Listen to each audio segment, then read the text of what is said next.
Eu gostei bastante de um post que o Dr. Rodrigo Silva fez em relação a alguns manifestantes que no Chile acabaram queimando algumas igrejas. E eu gostaria de fazer um comentário acerca também do evento.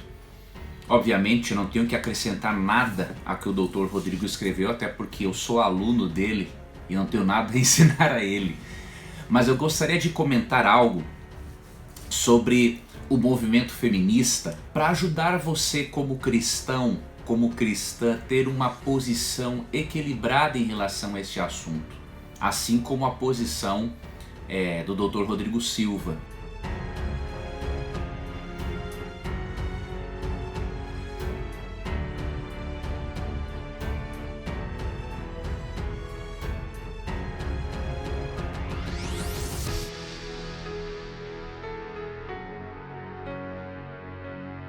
Ele mencionou algo de muito importante naquele post. Depois eu vou deixar para você o link para que você possa ver no Facebook.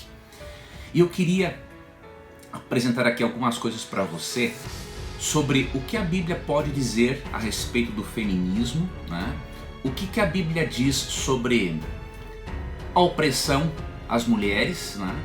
E o que a Bíblia diz sobre a destruição de propriedade privada. Você vai perceber nesse vídeo que por mais que a mulher tenha de lutar por seus direitos, né, o fim não justifica os meios. Né? Então acompanhe esse vídeo até o final, não seja preconceituoso ou preconceituosa, independente da sua ideologia política, né? Acompanhe o vídeo até o final para depois você tirar uma conclusão e fazer um comentário. Eu estou dizendo isso porque muitas coisas que eu gravo, eu percebo que as pessoas já opinam com uma raiva imensa no coração, e quando eu leio a pequena argumentação, elas não leram o que eu escrevi ou não viram até o final o que eu afirmei. Então isso, além de ser falta de educação, isso é manifestação de profunda ignorância. Isso não pode acontecer. Não devo chegar à conclusão a respeito do que alguém disse se eu não entendo realmente o pensamento da pessoa. Então eu não posso fazer isso. Então eu peço que você, com muito carinho, você que é meu internauta ou que não é meu internauta ainda, acompanhe esse vídeo até o final para depois você chegar a uma conclusão sobre os fatos. Em primeiro lugar, eu queria que você desse uma olhada nessas manchetes que eu vou mostrar agora para você na tela, para você ver como uma ideologia política, uma cosmovisão, ela influencia muito a forma como nós interpretamos a realidade. Né? A cosmovisão é uma espécie de óculos, né? Com os quais nós vemos e interpretamos a realidade. Então você vê que o mesmo site, que a mesma empresa, né, o UOL, quando noticia a respeito de manifestações desse tipo, você vê que numa mensagem no Twitter, a UOL disse assim: crime de ódio, mulher é presa por colocar bacon em portas de mesquita. Então isso foi chamado de crime de ódio, né? Agora o curioso é que, olha a segunda manchete: manifestantes encapuzados incendeiam igreja durante protesto em Santiago. Se incendiar igreja não é crime de ódio, então eu não sei mais o que é isso. É óbvio que alguém, ao chegar ao ponto de incendiar igrejas e destruir propriedade alheia, essa pessoa está com profundo ódio no coração. Então eu só estou mostrando isso para você. Essa diferença parece ser sutil, mas não é. No Brasil nós temos um jornalismo totalmente tendencioso. Não estou dizendo aqui, pregando, né, a isenção jornalística. Isso não existe. Todo mundo tem os seus pressupostos. Né? Seja um jornalista cristão ou não, seja alguém da imprensa secular ou religiosa, todo mundo tem os seus pressupostos. Isso é mais do que natural. Agora, tudo tem um limite, não é? Então nem vou comentar acerca do jornalismo brasileiro. Eu já comentei em um vídeo, não é? Eu já demonstrei em um vídeo que aquilo que nós aprendemos na faculdade de jornalismo é totalmente o contrário do que é feito hoje. Basta você ver algumas coisas, algumas manchetes, algumas notícias, não é? Elaboradas pela Folha de São Paulo, pelo Estadão, e basta você comparar isso com as normas jornalísticas do próprio manual de redação da Folha. Você vê que a diferença é grotesca, né? Então, eles não seguem aquilo que está no próprio manual. Mas eu queria comentar com você, além deste episódio, né, das manifestações, sobre uma notícia que saiu no dia 10 de março de 2020, não é? Que templos católicos foram atacados por grupos feministas durante a marcha do Dia da Mulher em Santiago, no Chile. E nesses templos, que foram também pichados, foram escritas coisas horríveis que nem mesmo o próprio jornal reproduziu. Né? Para você ter uma ideia, algumas das frases estavam escritas, pichadas, não é? Por grupos feministas: igreja cúmplice, fábrica de estupradores, aborto legal, os pró-vidas são pró-balas e Deus não existe. Essas são algumas coisinhas poucas, né, do que foram pichadas nessas igrejas. Mas o que podemos dizer do feminismo? Veja, nós precisamos ter uma posição equilibrada sobre o assunto.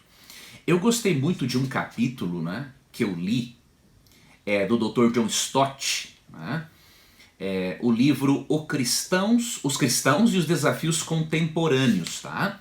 No capítulo 12, ele tem um capítulo intitulado Mulheres, Homens e Deus.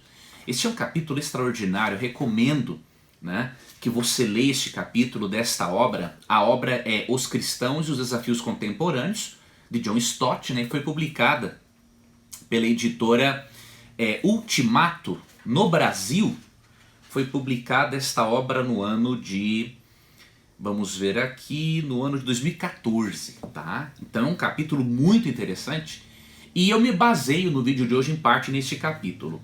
Mas antes, veja, o feminismo, ele surgiu, né, da convicção de que as mulheres sofrem injustiça social sistemática por causa do seu sexo, né?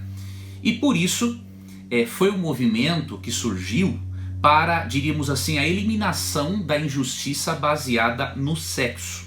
Obviamente que as intenções iniciais foram boas, mas a ideologia por trás e os métodos muitas vezes não foram corretos. Existe uma pesquisa de Elaine Storkey em que ela faz uma pesquisa muito interessante e ela faz uma abordagem histórica e sociológica, né? Essa pesquisa, intitulada, traduzido para o português, O que está certo no feminismo, ela mostra aquilo que está certo e aquilo, obviamente, que está errado. E nessa pesquisa ela analisou as três correntes principais, né, do feminismo secular: a liberal, a marxista e a radical. Nesta pesquisa ela reconheceu os entendimentos corretos, não é, que cada linha tem, mas ao mesmo tempo essa pesquisadora rejeitou como inadequadas. Por quê?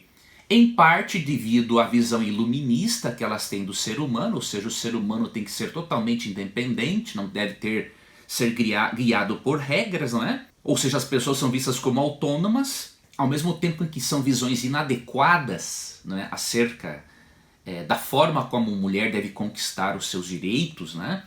Ao mesmo tempo, ela fez uma conclusão muito interessante nessa pesquisa que diz o seguinte: Deus criou as pessoas como homens e mulheres e essa diferença sempre existirá. O que não deveria existir são as penalidades que as mulheres sofrem devido ao seu sexo em tantas áreas da vida. E isso é totalmente correto. Então esta pesquisa de Elaine Storkey é bem equilibrada. Ela mostra que não devemos ir para os extremos, não é? Não devemos apoiar movimentos feministas desordeiros, mas ao mesmo tempo precisamos reconhecer que há pessoas sinceras que lutam pelos direitos das mulheres. Quanto à opressão em relação às mulheres, infelizmente o histórico de opressão às mulheres ele é bastante extenso, né? E se deveria realmente fazer-se uma reparação, né, na sociedade por parte dos homens. Infelizmente o histórico é muito grande de opressão e isso realmente existiu e não se pode negar. Não podemos também negar que ali a partir do século XX em especial, especialmente no Ocidente, não é? A condição da mulher melhorou e muito, mesmo que ainda melhorias devam ser feitas. Infelizmente, em vários lugares do mundo isso ainda não ocorreu. As mulheres são tratadas, não é, como propriedades, não são consultadas sobre o próprio destino delas e são submetidas a abusos. Por exemplo, há países que praticam, há regiões, né, no mundo que praticam a abominável mutilação genital feminina. Isso não é uma questão simplesmente cultural, isso é uma questão moral. Porque 1 Coríntios 6, 19 e 20 diz que o corpo é o templo do Espírito Santo, né? E que a mulher tem todo o direito de desfrutar do prazer sexual. Então há lugares ainda em que as entidades governamentais deveriam ter mais coragem de defender as mulheres, especialmente de uma abominação dessas, não é? Que é a mutilação genital feminina, tá? Ao mesmo tempo, eu queria dar aqui uma dica para você que luta pelos direitos das mulheres. Óbvio, né, as mulheres foram oprimidas, em certos lugares são oprimidas, mas você não deve fazer uso da vitimização. Por quê? Existem as vítimas? Existem. Temos que cuidar delas? Temos. Mas a vitimização é muito perigosa para a sua saúde emocional. Normalmente a pessoa que se vitimiza, né, ela não consegue enxergar as possibilidades que estão diante dela na vida para ela crescer. Então a pessoa se vitimiza com o objetivo de receber atenção, né, chamar a atenção dos outros, mas na verdade isso não adianta. Ao invés de se vitimizar, você tem que erguer a cabeça, olhar para Cristo, seguir adiante, porque só assim você pode ver as oportunidades que Deus colocou para você no seu caminho e que Ele coloca no seu caminho diariamente. Vitimizar-se é característica de movimentos revolucionários, né? Culpam tudo e todos, menos eles.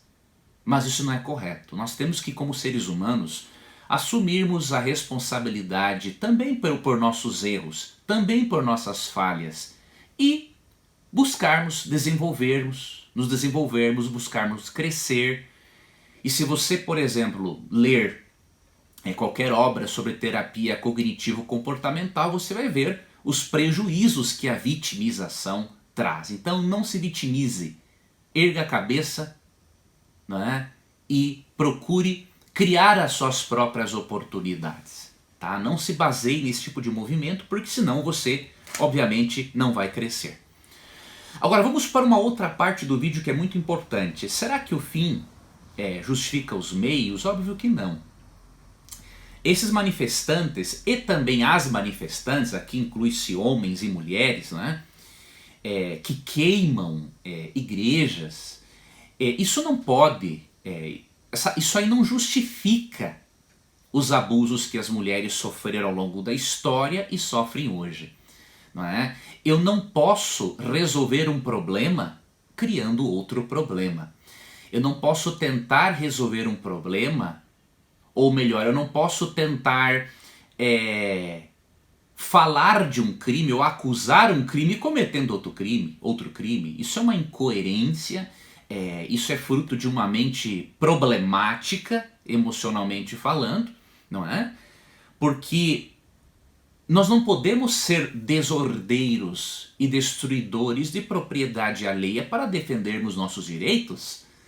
A partir do momento em que eu destruo a propriedade alheia ou sou desordeiro e transgrido as leis da ordem, perdi totalmente meu direito. Não é? Se você quer conquistar um direito, você tem que fazer isso através do diálogo. Se alguém quiser fazer uma manifestação pacífica, pode até fazer, mesmo que eu particularmente eu não sou adepto a isso, mas tudo tem que ser feito com respeito. Tudo tem que ser feito na base do argumento. Por quê? A Bíblia considera criminosa qualquer prática, qualquer atitude que envolva a destruição de propriedade alheia.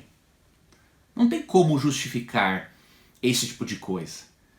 Por mais que a mulher deva defender os seus direitos, esses grupos feministas extremistas, que obviamente várias feministas não concordam com esses grupos extremistas, eles não podem justificar a sua busca, não é, por reconhecimento ou pelos direitos das mulheres destruindo propriedade alheia. Isso aí o que a Bíblia diz a respeito desse assunto, para você ver o quanto a Bíblia é contra desordeiros e contra destruidores, né, de propriedades alheias. Êxodo 22, 1-6 diz o seguinte: se alguém furtar boi ou ovelha, ou abater ou vender por um boi, pagará 5 bois e 4 ovelhas por uma ovelha. Se um ladrão for achado arrombando uma casa e sendo ferido morrer, quem o feriu não será culpado de sangue. Veja o respeito pela propriedade alheia. Se, porém, já havia sol quando tal se deu, quem o feriu será culpado de sangue. Neste caso, o ladrão fará restituição total. Se não tiver com que pagar, será vendido por seu furto. Se aquilo que roubou for achado vivo em seu poder, seja boi, jumento ou ovelha, pagará o dobro. Se alguém fizer pastar o seu animal num campo ou numa vinha e o largar para comer em campo de outro, né, pagará com o melhor do seu próprio campo e o melhor da sua própria vinha. Se irromper fogo e pegar nos espinheiros e destruir as medas de cereais, ou a messe, ou o campo, aquele que acendeu o fogo pagará totalmente o queimado. Então a Bíblia tem um respeito muito grande pela propriedade alheia. Tanto que se o indivíduo roubasse um boi, ele tinha que pagar 5.